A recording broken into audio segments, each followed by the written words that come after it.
Para pedagang minyak goreng curah di pasar tradisional Kota Bandung, Jawa Barat keberatan dengan kebijakan pemerintah yang mengharuskan pembeli minyak goreng harus memiliki aplikasi Peduli Lindungi. Mereka menganggap kebijakan ini akan mempersulit para pembeli, terlebih sosialisasi belum dilakukan. Para pedagang berharap kebijakan tersebut dibatalkan. Janganlah gitu, karena ini apa terlalu ribet lah gitu, sampai pakai apa aplikasi lindungi gitu, itu untuk kesehatan gitu. Para pedagang di Pasar Kosambi belum menerapkan kebijakan baru kepada para pembelinya. Sementara itu, harga dan stok minyak goreng curah di Kota Bandung sudah kembali normal. Halo pemirsa, senang sekali kali ini saya berkesempatan untuk berdialog istimewa dengan Bapak Zulkifli Hasan, Menteri Perdagangan Republik Indonesia. Nah, selamat pagi Pak, salam sehat selalu Pak. Ya, assalamualaikum, selamat pagi Nawa. Waalaikumsalam Pak. Tapi memang kalau ketemu Menteri Perdagangan itu maunya tuh nanyanya seputar minyak goreng aja gitu Pak. Oh, nanya apa aja boleh, minyak goreng memang lagi hot sekarang. Lagi hot hangat sekarang ya Pak. Maka saya dipanggil Menteri Ibu-Ibu katanya. Menteri Ibu-Ibu, bener Pak. Nah ini juga kita tayangannya Iya. tuh banyak yang nonton ibu-ibu nih Pak. Oh, Makanya iya. nih ibu-ibu Iya. pasti pengen tahu banget nih Iya. Bagaimana perkembangan harga minyak goreng. Nah sebelum itu Pak, saya mau mengucapkan dulu selamat. Iya, Bapak sudah terima kasih. terpilih dan diamanahkan Iya, ini menjadi Menteri, penugasan, ya. betul, Menteri Perdagangan Republik Indonesia yang Iya. baru ya Pak. Nah ini kan berarti Bapak harus bekerja lebih keras gitu ya Pak. Oh, iya. Tinjau ke Ini suaranya lapangan masih gitu parau. ya. Nah kemudian kemarin katanya awal-awal Bapak sempat kaget dengan harga kebutuhan pokok yang lambung gitu ya Pak. Ini sekarang udah 2 minggu, berarti Bapak udah nggak kaget lagi nih. Gebrakannya apa sih Pak? Ini kan berkah mestinya. Harga minyak sawit CPO dunia mahal. Iya. Harusnya itu kan petaninya senang. Pengusahanya senang, Iya. dapat untung banyak kan? Iya. Negara senang, Nah. dapat pajak banyak, ya. Nah, untuk dalam negeri harusnya dapat minyak murah, ibu-ibu senang harusnya. Gitu. Lah kita jadi bencana gitu. Nah iya Pak, itu gimana? Nah, kalau kita jadi bencana kok begitu? Iya. Ya pasti ada dua sebabnya. Satu, nggak bisa ngurus. Kedua, serakah, ya kan? Nah, atau dua-duanya nggak Yang bisa serakah ngurus. siapa Pak? Ya semua, ya ada pihak serakah, Oke. gitu ya. Gitu. Nah, ini yang harus kita urut. Iya. Mana masalahnya terjadi? Gitu. Nah, memang saya juga panggil yang teman-teman ini yang urusan minyak ini. Kenapa kalian mau begitu? Ibaratnya kue besar begini, Iya. cuma dicoak sedikit untuk dibagi kepada rakyat kita. Pasar dalam negeri 3 juta dari Iya. 50 juta. Iya. Kan sedikit. Kenapa nggak bisa? Memang mereka para pengusaha itu mengatakan kami nggak keberatan, cuman instrumennya. Oke. Instrumennya itu caranya Oke. agar nggak bocor istilahnya ya. Iya. Nah, rupanya itu yang selama ini kita tidak bangun dengan baik. Ini inline dengan sosialisasi yang pembelian minyak goreng curah rakyat itu dengan aplikasi Peduli Lindungi. Iya, Kemudian pakai NIK juga ya Pak? Atau gimana Ya sih Pak? karena ini kan gini, mekanismenya? minyak itu ada dua, ada branded. Iya. Branded bebas beli. Betul. Mau di mana saja, nggak usah KTP, nggak usah Betul. pelindung, beli aja. Iya. Mau di mana saja ada. Kemasan bermerek ya Pak? Iya, branded itu yang bermerek, ada Iya. mereknya macam-macam, Iya. banyak. Silahkan cari. Di mana aja, di warung mana aja, di supermarket, Iya. di toko-toko, ada semuanya. Nggak usah pakai peduli lindung, nggak usah pakai KTP, nggak usah pakai Pak Sadut, beli. Ada itu. Iya betul. Nah, tapi ada yang minyak murah. Iya, minyak goreng curah rakyat. Curah Begitu rakyat ya, Pak? yang murah ini, ya. Nah, ini ada pertanggungan jawabnya domestic market obligation. Iya. Dari 50 juta dipatok 3 juta, diambil 3 juta untuk dalam negeri dengan harga 14.000. Nah, betul. Nah, kan harus ada pertanggungjawaban. Iya. Nah, kalau enggak nanti bisa bocor lagi kan? Iya. Kemana-mana. Ya harus pakai KTP. Iya. Ini yang dibangun database-nya itu ya Pak ya? Iya, melalui Simirah Simirah, atau Siguri. Gurih ya, Iya. Pajle itu. Oke. Ya, atau warung pangan. Iya. Tempatnya ditentukan. Ada 14.000 lebih. Ini nanti saya akan sampaikan di media. Iya. Kalau di Jawa di mana aja, di Sumatera di mana aja, Bali di mana aja, Jakarta di mana saja, di Jawa Barat di mana saja, Jawa Iya. Tengah di mana saja. Tempat-tempat itu yang 14.000 dan itu memang pakai peduli lindung. Kalau susah ya KTP. Dibatasi 2 liter. Oh, oke Ya. oke oke. 2 liter Tapi ya. kalau untuk masak, jualan pisang goreng, jualan tahu goreng, boleh 10 liter. 10 liter. Iya. Saya mau beli banyak gimana? Kalau banyak buka jadi agen aja. Iya. Bisa. Oke. Jadi agen. Itu tinggal nanti ada berikan. syarat nggak sih Pak yang membeli 10 liter, yang 2 liter itu ada KTP aja. syaratnya? KTP aja. Iya. Kalau yang punya usaha kecil katakanlah apakah harus menunjukkan Nah, surat justru usaha ini atau harus gimana? sebanyak mungkin yang terlibat. Nah, gimana? Sekaligus kita ingin mengembangkan UMKM. Nah, yang 14.000 ini Ya. itu UMKM. Itu ibu-ibu yang punya warung-warung ya. Kadang-kadang dijual lagi tuh 250 mili yang kecil tuh. Iya. Botol-botol yang kecil. Ada yang setengah liter, ada Iya. 1/4 liter. Dia belinya 12.600. Oke.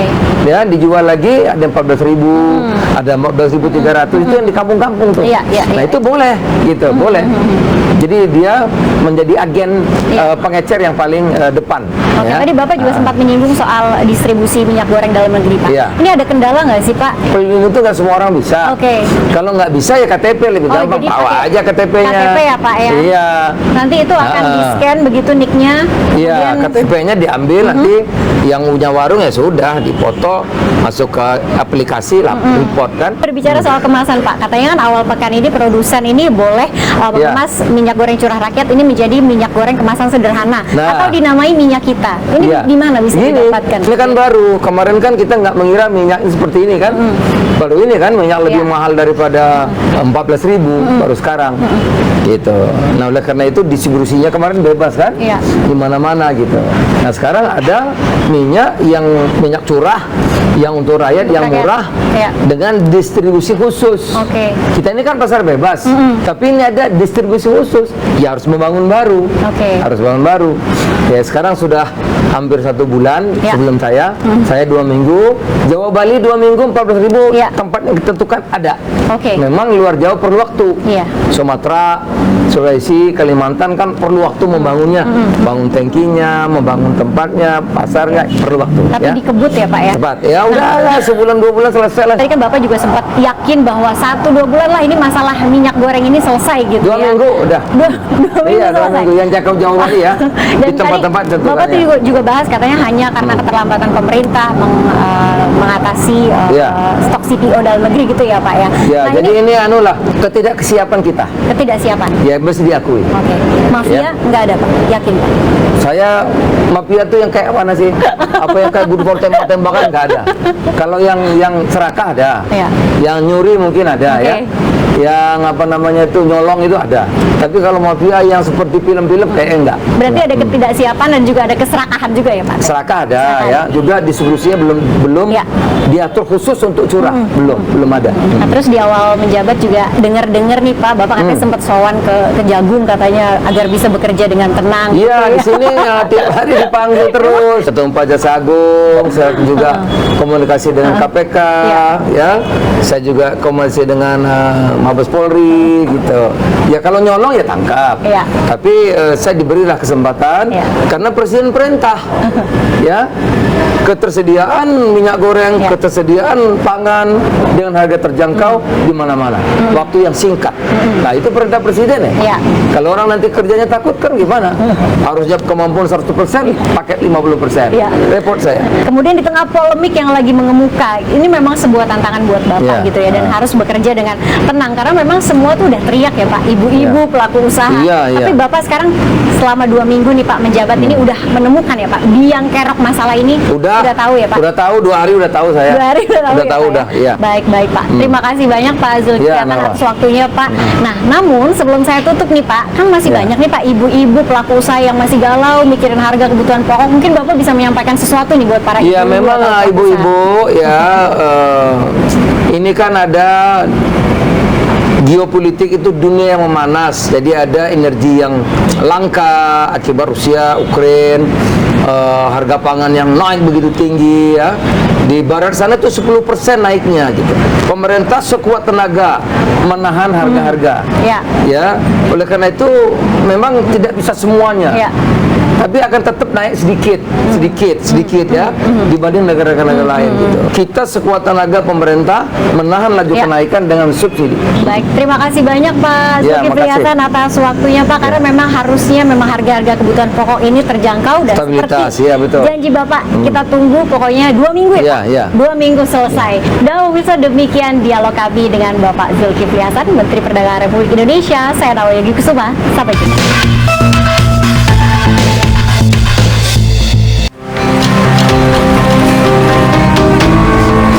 Satpol PP DKI Jakarta menutup dan menyegel 12 outlet Holy Wings yang tersebar di DKI Jakarta.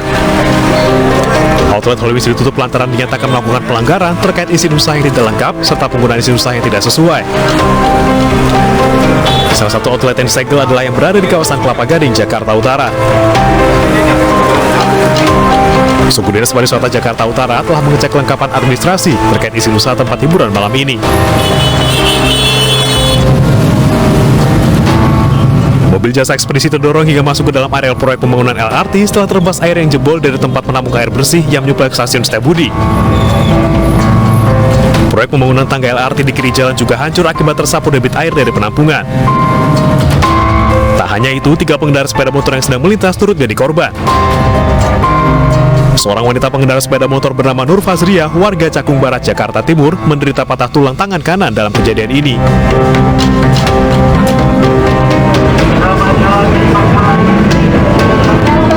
Unjuk rasa mahasiswa menuntut transparansi draft rancangan kitab undang-undang hukum pidana di depan gedung DPR RI Momanas.